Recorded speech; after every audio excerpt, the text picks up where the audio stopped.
I hope you could all hear some of the words to that song. Thank you. And everybody watching on Zoom, I hope that you could hear it as well. I'm really impressed by the setup here, so I have to say thank you for inviting me to speak today and for being so able to have us speak to a large number of people who are not here. So that is a song by Brandi Carlile. She's a young singer, young to me, she's 40. And, I first heard that song at the pie shop. I work a lot of late nights at the pie shop, often by myself. And because I am frugal, very frugal, some people would say, I don't actually pay for any kind of music. I say, hey, Google, play this. And if it's free, it'll come on. And I find a lot of different music that way. Sometimes I have to just turn it right off, but sometimes it's really good. And sometimes it makes me want to fall asleep. And sometimes, that's not really good either. But, so a song at midnight is always a good thing. And I heard this song first when I said, hey, Google, play Brandi Carlile. She is, as I said, a young singer who sings with a group of women called the High Women. And this is one of their songs. And I thought, oh, I like that. And the one advantage, you can say, play it again. And I played it again. And I thought, I really like that. Play it again. And after a few times, I thought, this is a song for a sermon. I want a house with a crowded table where there's room for everyone. And if that's not what a church is, I don't know. And then I planned to use it in the sermon. And the title was Crowded Table. And then I heard the words from the song I played earlier from Ma Muse of Let Us Rise. Well, actually the words are Let Us Thrive. But I thought it said Let Us Rise. And I was ready to rise because I will tell you that the last events of the events of the last 3 weeks have left me needing a song. They have sometimes sunk me to the pit of despair. And I imagine there are some of us out here, some of you out here, who have been in that same place.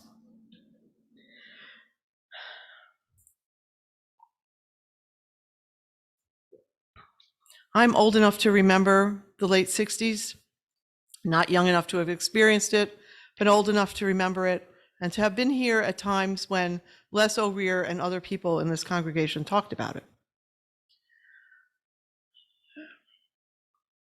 When it was a time to rise up. And because I was a child, I was full of hope. I thought, wow, my generation will change this. We will make the world a better place. And some small things have changed. It's not as totally bleak as it was, but now we're sliding into another place of despair. And I read the other day a text from Isaiah. I will be quoting the Bible just once today.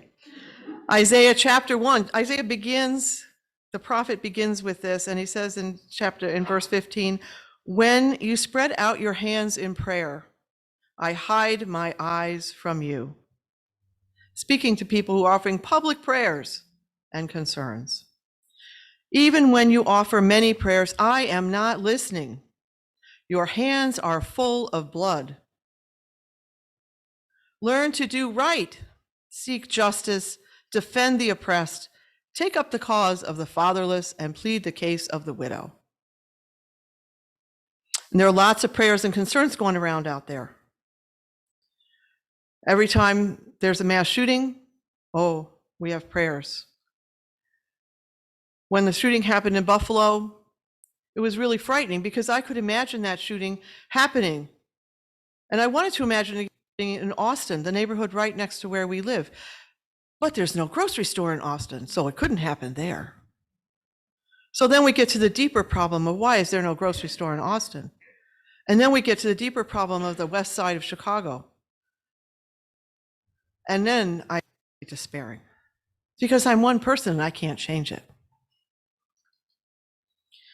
And then came the shooting in Texas. And I don't know how many of you people here today could even listen to any of the feedback, the interviews with parents with a 4th grade child. And I think about my family, and I think about my wife who teaches 4th grade, and the kids. and I find myself in a place of despair.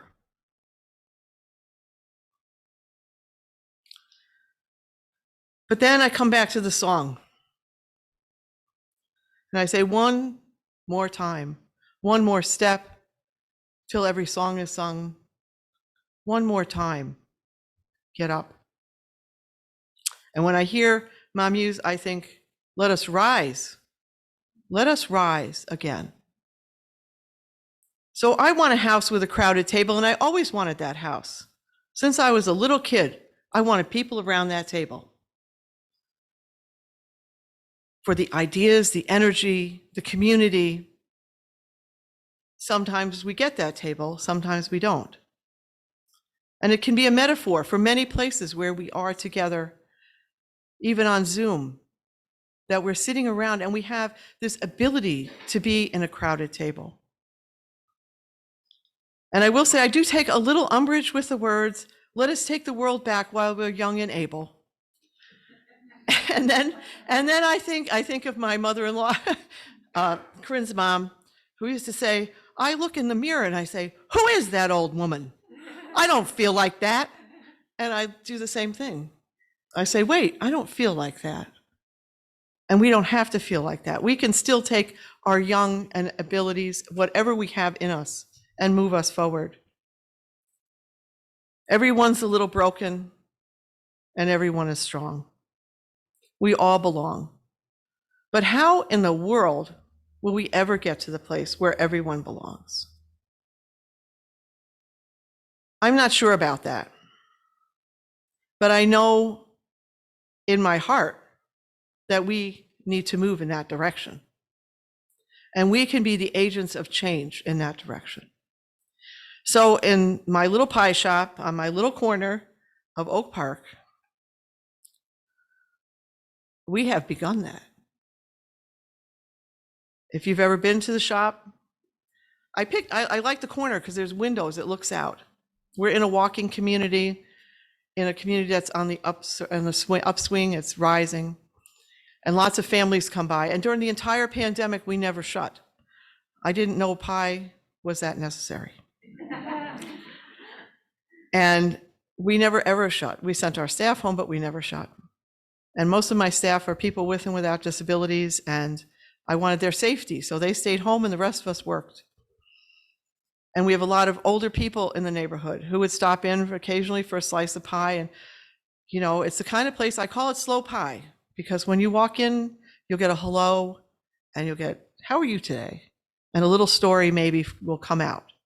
And I've learned to know many different people in the neighborhood. I've gotten acquainted with many people. And I would say to them if they'd stop by, you don't have to come in, just wave so I know you're doing okay. And sometimes that would be what it took, just wave. I don't know anything about their politics. I don't know anything about what they believed. I don't know if they decided they were going to get vaccinated or not. I don't know if they thought the whole thing was a hoax. I have no idea.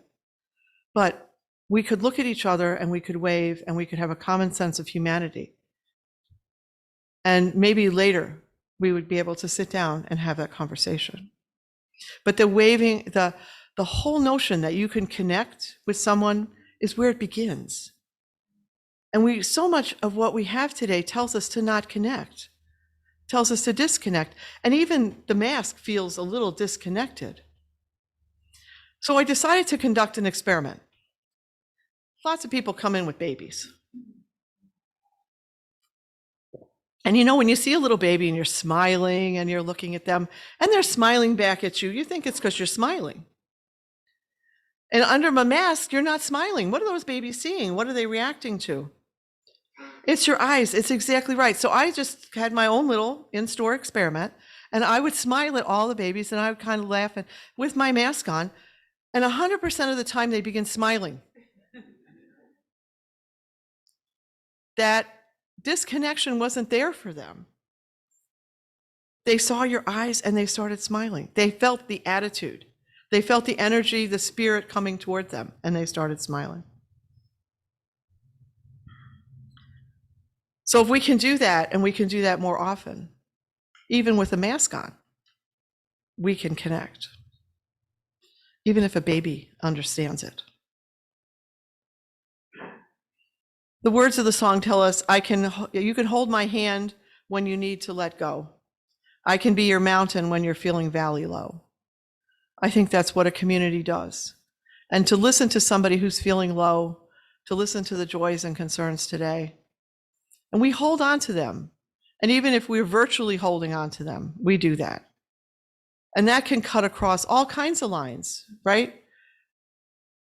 We can be supportive of people even if we don't agree with them. And sometimes in that support, in that love that gets shared, in those eye contacts, you make a connection that goes beyond what the world of politics today wants us to have, a red and a blue, a this state and a that state. And that connection is the peace. And we start with that. If we start with that connection, not with what do you think, what do you, who did you vote for? But if we start with a connection of love and contact, I think that we can do that. If we reach out to people, our friends, our family, some of us have family, and we sit around that Thanksgiving table, just hope somebody doesn't say the wrong word because, there's going to be a fight. And that's not the kind of crowded table I'm talking about. But and then the other verse is, if we want a garden, we have to plant the seeds. So where is our garden? And what seeds are we planting? How are we doing that? How are you going to go out from here today? How will I leave here today? And what will we plant along the way? There's opportunity everywhere. There's opportunity to share with people how you feel when you hear sad news, how you feel when you look at a flower. I put flowers in the store because I love flowers. And people will come in and they'll say, wow, that's beautiful. And it causes us to pause for a second and look at what has nature done around us? What beauty comes from that? And it's a point of connection. And how do we plant the seeds for other kinds of flowers? I'm not sure I have any answers for that, but I know the answers lie within each of us. The answer is there. And my hope is that when our day is done, both the metaphorical day and the day, literal day, that we will have had some time to make a connection with someone in some way that honors the first principle of our Unitarian faith, the inherent worth and dignity of every human being. And I know it's hard. I have relatives I can hardly speak to, and yet I want to reach out in love. There are people spewing things, and I want to say, oh, well, if they'd left, it would be okay. But maybe it's not okay. Maybe their stance can be changed when we reach out in love. And it's not the kind of love that says everything is fine, everything is good, everything is acceptable. There are many things that are not acceptable. Years ago, I worked on the death penalty, against the death penalty, and Sister Helen Prejean used to say, "You are not the worst thing you've ever done. That is not you." And when I look at people who in my heart I want to despise because of what they say, how they dismiss people, how they live, how they rob people, I have to say, wait, that person is more than the worst thing I have identified they've ever done.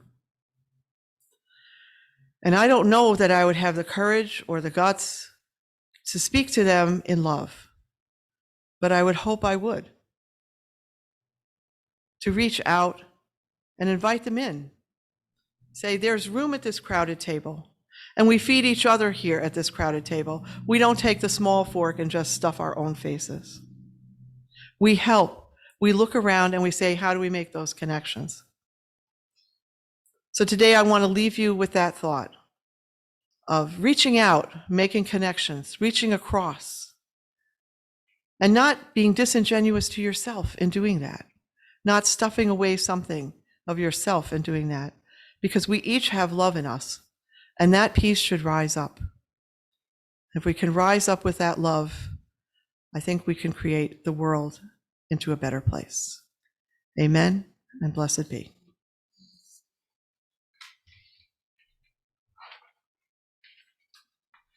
Please rise as you're able in body or